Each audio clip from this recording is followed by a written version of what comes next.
আগেকার দিনে ঠাকুমা দিদিমা এমনকি বড়দের মুখে শুনেছি শুক্লপক্ষে বা কৃষ্ণপক্ষে বা অমাবস্যা পূর্ণিমা বা জোর দিন বেজোর দিনে যদি আমাদের পিরিয়ডটা আসে তাহলে কি সন্তান হতে পারে, ছেলে বা মেয়ে। তোমরা কতটা বিশ্বাস করো জানি না, আমি কিন্তু ফার্স্টে বিশ্বাস করতাম না, কিন্তু আমার বেবি হওয়ার পরে কিন্তু আমি বিশ্বাস করেছি। তাই ভাবলাম তোমাদেরকে জানাই, যারা ভাবছো যে কনসিভ করতে চাইছো, মানে বেবি প্ল্যান করছো, এমনকি কনসিভ করেছো, ভাবলাম তোমাদের যাতে উপকারে আসে তার জন্য আজকের ভিডিওটা। হ্যালো বন্ধুরা, তোমরা সবাই কেমন আছো? আশা করি সবাই খুব ভালো আছো, আমিও খুব ভালো আছি। তো বন্ধুরা, টাইটেল আর থাম্বনেল দেখে তোমরা বুঝে গেছো আজকের ভিডিও কি হতে চলেছে। প্রত্যেক সপ্তাহের মতো এই সপ্তাহ নতুন একটা ভিডিও নিয়ে চলে এসেছি, আশা করি তোমাদের ভালো লাগবে। তো আজকের ভিডিও কি সেটা তাও আমি একবার বলে দিই, যে শুক্লপক্ষ ও কৃষ্ণপক্ষে মিলিত হলে কি সন্তান হতে পারে, আর বেজোর দিন আর জোর দিন মিলিত হলে কি সন্তান হতে পারে। তো চলো কথা বেশি না বলে আজকের ভিডিওটা শুরু করি। আজকের ভিডিও মূল আলোচনার বিষয় হচ্ছে কোন সময় মিলিত হলে বা পিরিয়ডটা কখন আসলে বেবি বয় হয় বা বেবি গার্ল হয়। দেখো, বেবি বয় হোক বা বেবি গার্ল হোক, দুটো সন্তানই কিন্তু সমান। আর প্রথমবার যখন আমরা মা হই তখন কিন্তু ছেলে হোক বা মেয়ে হোক, যাই হোক, একটা সুস্থ স্বাভাবিক পরিপূর্ণভাবে একটা যেন সন্তান হোক, তাই না? আমরা কিন্তু এটাই চাই। হ্যাঁ, এবার হচ্ছে কথার বিষয় হলো যে যখন আমাদের প্রথম বাচ্চাটা যদি ছেলে হয়ে থাকে, আমরা সেকেন্ড বাচ্চাটা কিন্তু মেয়ের আশায় নিই, তাই না? বা প্রথম সন্তানটা যদি আমাদের মেয়ে হয়ে থাকে তাহলে কিন্তু আমরা সেকেন্ড বেবিটা কিন্তু আমরা যাতে ছেলে হোক সেই আশা করেই কিন্তু নেওয়া হয়। এটা প্রত্যেকটা মানুষের ক্ষেত্রেই কিন্তু হয়। দেখো বন্ধুরা, আজকের ভিডিওটা তোমাদের জন্য বানালাম যাতে তোমাদের উপকারে আসে। যাদের ধরো সেকেন্ড বেবি নেওয়ার প্ল্যান করছো, তারা এই এই আমি যে কথাগুলো বলছি সেগুলো যদি মেনে তোমরা চলো, আশা করি তোমাদের যেই সন্তানটা তোমাদের দরকার এখন সেই সন্তানটা তোমরা পেতে পারো। আর যাদের প্রথম সন্তান তারাও একবার এই ভিডিওটা দেখো, তোমাদের উপকারে আসতে পারে। কেউ স্কিপ করো না, পুরো ভিডিওটা দেখো, হয়তো তোমাদের অনেক কিছু তোমরা এখান থেকে শিখতে পারবে। দেখো, বেবি বয় হোক বা বেবি গার্ল হোক, মেন হলো কিন্তু পিরিয়ডটা ঠিকঠাক সময়ে আসতে হবে। তোমার পিরিয়ডটা যদি অমাবস্যায় হয়, অবশ্যই কিন্তু মানে 100-এর মধ্যে 80% কিন্তু শিওর আমি যে তোমার বেবি বয় হতে পারে। আর তোমার পিরিয়ডটা যদি পূর্ণিমার মধ্যে হয় তাহলে কিন্তু আমি তোমাদের বলবো যে আমারও সেম এক কথা, 100-এর মধ্যে 80% চান্স আছে মেয়ে হওয়ার, মানে বেবি গার্ল হওয়ার। আমি যতটা জানি সেটাই তোমাদেরকে বললাম। অমাবস্যায় যে টাইমটা থাকে সেই টাইমটাকে কিন্তু কৃষ্ণপক্ষ বলা হয়। আর অমাবস্যার পরে যে টাইমটা আসে সেটাকে কিন্তু শুক্লপক্ষ বলা হয়। ধরো আজ সোমবার, আজ অমাবস্যা, গেল কালকে ছিল রবিবার, আর গেল কালকে মানে অমাবস্যার আগে 14 দিন পর্যন্ত এটা কিন্তু আমরা কৃষ্ণপক্ষ ধরবো, মানে বলে থাকি। আর হচ্ছে গিয়ে কাল হলো মঙ্গলবার, কালকে থেকে আবার 14 দিন পর্যন্ত আমরা কিন্তু শুক্লপক্ষ ধরবো, যেটা হচ্ছে গিয়ে পূর্ণিমা বলি। ধরো তোমার পিরিয়ড আগের দিন হয়েছে, আগামী দিন হচ্ছে অমাবস্যা, সেটা ম্যাটার করে না।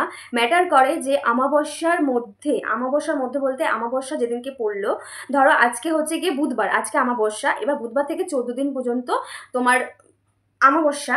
এবার অমাবস্যার মধ্যে যদি তোমার পিরিয়ড হয়, সেই ক্ষেত্রে হচ্ছে গিয়ে ছেলে হওয়ার 100%-এর মধ্যে, আবারও বলছি, 90% কিন্তু চান্স আছে বেবি বয় হওয়ার।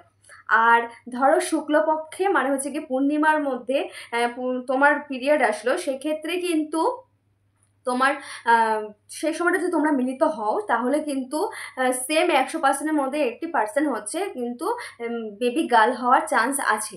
পিরিয়ডের মাঝামাঝি সময় ওভুলেশন টাইমটাতে অবশ্যই মিলিত হতে হবে।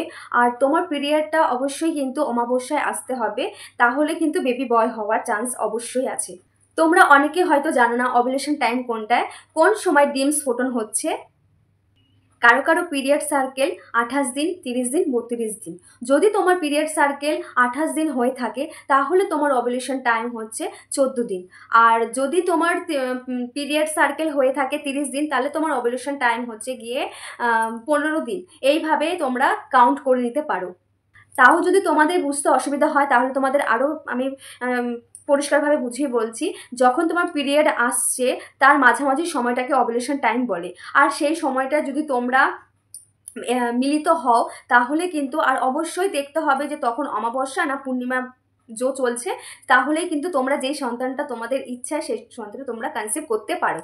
আর তোমাদের আবারও বলছি, ওভুলেশন হওয়াটা কিন্তু খুবই জরুরি। কনসিভের ক্ষেত্রে খুবই জরুরি ওভুলেশন টাইমটা আসাটা। তখন যদি তোমরা মিলিত হও অবশ্যই তোমাদের কিন্তু বেবি হওয়ার মানে সুস্থ স্বাভাবিক একটা বেবি হওয়ার চান্স আছে। তোমার বেবি নেওয়ার ক্ষেত্রে কিন্তু অ্যাভলিউশন টাইমটা আসা খুবই জরুরি। তোমার ডিম যদি ঠিকঠাকভাবে না আসে তাহলে কিন্তু শুক্রাণু ঠিকঠাকভাবে যদি মিলিত না হয় তাহলে কিন্তু তুমি কনসিভ করতে পারবে না। সেই ক্ষেত্রে অ্যাভলিউশন আসাটা খুবই জরুরি। আশা করি তোমাদের আমি বোঝাতে পারলাম। আর অমাবস্যা, পূর্ণিমা, কৃষ্ণপক্ষ, শুক্লপক্ষটা তোমরা হয়তো ভালোভাবে বুঝে নিয়েছো। আবার তোমাদের আমি শর্টভাবে বুঝিয়ে দিচ্ছি। কৃষ্ণপক্ষ হচ্ছে গিয়ে অমাবস্যাটাকে কৃষ্ণপক্ষ বলা হয়, আর শুক্লপক্ষটা বলা হয় পূর্ণিমাকে। এটা তোমরা ভালো করেই জানো। তো অমাবস্যার মধ্যে যদি তোমার পিরিয়ড আসে তাহলে কিন্তু খুবই বেশি চান্স ছেলে হওয়ার। আর পূর্ণিমার মধ্যে যদি তোমার পিরিয়ড আসে অবশ্যই কিন্তু তোমার মেয়ে হওয়ার চান্স আছে। আর এবার তোমাদের আমি বলবো জোর দিন বেজোর দিন। দেখো, আগেকার দিনে আমাদের দিদা ঠাকুমারা কিন্তু অনেক কিছু জানতো, তাই না? এইসব বিষয়গুলো কিন্তু ওনারা অনেক বেশি জানে, আমাদের থেকে বেশি অভিজ্ঞতা। আর তাদের থেকেই কিন্তু জানা এইসব বিষয়গুলো। তো জোর দিন বেজোর দিন মিলিত হলে কি সন্তান হতে পারে সেটাও তোমাদের জানাবো। আর অবশ্যই তোমার ডেলিভারি, দেখো এখন সি সেকশন ডেলিভারি হচ্ছে, সেক্ষেত্রে তোমরা ভালো করে আগে থেকে জানতে পারবে যে কোন জোতে, মানে কৃষ্ণপক্ষ না শুক্লপক্ষ জোতে তোমার বেবি হচ্ছে। এখন তো খুবই সহজ জানাটা, কারণ এখন নর্মাল ডেলিভারি খুবই কম হচ্ছে। সেক্ষেত্রে তো জোর দিন বেজোর দিন তো তোমাদের জানাই। পিরিয়ড, ধরো তোমার পিরিয়ডটা হয়েছে, আজ তোমার পিরিয়ড হলো। এবার আজ পিরিয়ড হওয়ার পরে যবে তুমি মিলিত হবে সেই দিনটা তোমার দেখতে হবে জোর দিন না বেজোর দিন। জোর দিন বলতে গেলে আমরা ভালোভাবেই জানি, ছোটোবেলায় পড়াশোনা করেছি যে 1 বেজোর, 3 বেজোর, তারপর 7 বেজোড়, যেমন 2 জোড়, 4 জোড়, 6 জোড়, 8 জোড়, 10 জোড়, এগুলোকে জোড় বলা হয়, তাই তো?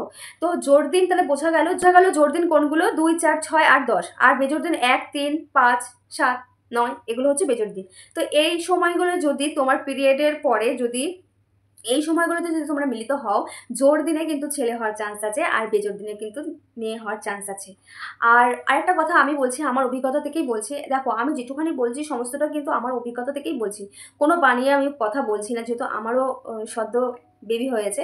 সেক্ষেত্রে আমি বলছি, যখন তোমাদের ডেলিভারি ডেট দিয়ে দেবে তখন দেখবে কৃষ্ণপক্ষ না শুক্লপক্ষ মানে জো চলছে, বা সেই সময়টা কি জো চলছে। যদি শুক্লপক্ষ হয়ে থাকে তাহলে কিন্তু তোমার মেয়ে হওয়ার চান্স আছে, আর যদি কৃষ্ণপক্ষ হয়ে থাকে তাহলে কিন্তু তোমার ছেলে হওয়ার চান্স আছে। এটা আমি তোমাকে আমার অভিজ্ঞতা থেকেই বলছি। আমার পুরো 100%-এর মধ্যে মানে 90% আমি কিন্তু আমার সাথে মিলে গেছে। সেই ক্ষেত্রে আমি ভাবলাম তোমাদেরকে জানাই। তো বন্ধুরা, আমি আমার মতো করে সমস্তটাই বোঝানোর চেষ্টা করেছি, জানি না কতটা ঠিকঠাকভাবে বোঝাতে পারলাম আর কতটা তোমরা ঠিকঠাকভাবে বুঝতে পারলে। তো বন্ধুরা, আজকের মতো ভিডিওটা আমি এখানেই শেষ করছি। বেশি কথা আর বাড়াচ্ছি না, যেহেতু আমার খুবই ছোট্ট একটা পুচকু বাচ্চা আছে। সেক্ষেত্রে ও উঠে পড়লেই আমার সমস্ত কিছু মানে এখন দৌড়ে চলে যেতে হবে, এমন একটা ব্যাপার। তো বন্ধুরা, ভিডিওটা কিরকম লাগলো অবশ্যই জানিও, যদি ভালো লাগে তো কমেন্টে জানিও। আর তোমরা পাশে থাকলে আমি অবশ্যই আরও ভিডিও করার চেষ্টা করবো। আমার যতই কষ্ট হোক, ছোটো বাচ্চা জানোই, তাকে সামলে আর সম্ভব হয় না ভিডিও করার, তাও আমি চেষ্টা করছি তোমাদের জন্য একমাত্রই, যাতে তোমাদের কিছু উপকারে আসে। আমি যেগুলো আমার অভিজ্ঞতা হয়েছে, আমি যেগুলো জেনেছি সেগুলোই তোমাদের জানানোর চেষ্টা করি সব সময়। তো চলো, বেশি কথা আর বলছি না, আজকে আমাদের ভিডিওটা আমি এখানে শেষ করছি। সবাই খুব খুব ভালো থেকো, সুস্থ থেকো, সাবধান থেকো, নিজেদের খেয়াল রেখো, পরিবারের খেয়াল রেখো। খুব শীঘ্রই তোমাদের সাথে দেখা হচ্ছে নতুন একটা ব্লগের সাথে, নতুন দিনে। টাটা।